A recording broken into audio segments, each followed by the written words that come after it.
এই মুহূর্তে আমাদের সঙ্গে বর্ষবরণ উদযাপনের আয়োজন নিয়ে রমনা থেকে যোগ দিচ্ছেন আমাদের সহকর্মী নাহিদ কামাল। যাচ্ছি তার কাছে। নাহিদ কামাল, এই মুহূর্তে রমনা পার্কে কি আয়োজন চলছে সবশেষ? বান্ডেল থাকলে প্রতি সেনমানিতে টাকা বাঁচবে। বিকাশ সেনমানি বান্ডেল কিনে জিতুন প্রতি লেনদেনে।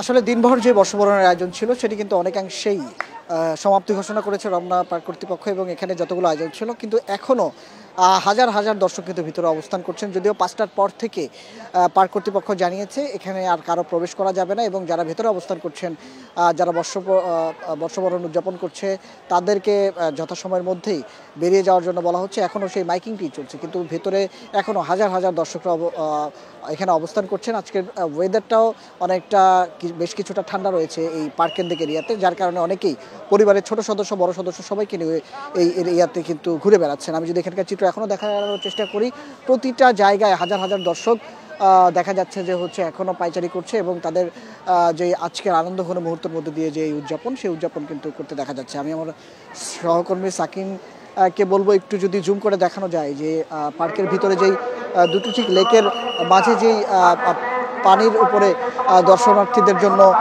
যে উপভোগের যে জায়গাটি রয়েছে সেখানে কিন্তু হাজার হাজার দর্শক এখনও অবস্থান করছেন। যদিও পার্কিং করা হচ্ছে, যদিও এখান থেকে চলে যাওয়া হয়, কিন্তু আজকে দিনভর আমরা দেখেছি কিন্তু শুধুমাত্র রমনা পার্কই না, আশপাশের যতগুলো এরিয়া আছে বিশেষ করে চারুকলা ইনস্টিটিউট, ঢাকা বিশ্ববিদ্যালয়, টিএসসি, সরোয়ারদী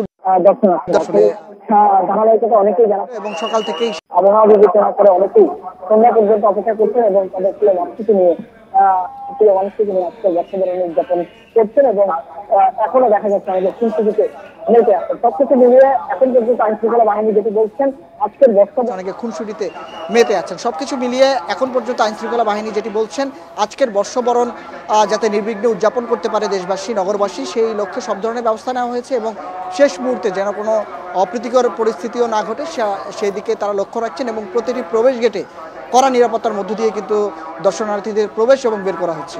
এই ছিল রমনা পার্ক থেকে আমার কাছে সর্বশেষ। বর্ষবরণ উদযাপনের আয়োজন নিয়ে রমনা থেকে জানাচ্ছিলেন আমাদের সহকর্মী নাহিদ কামাল।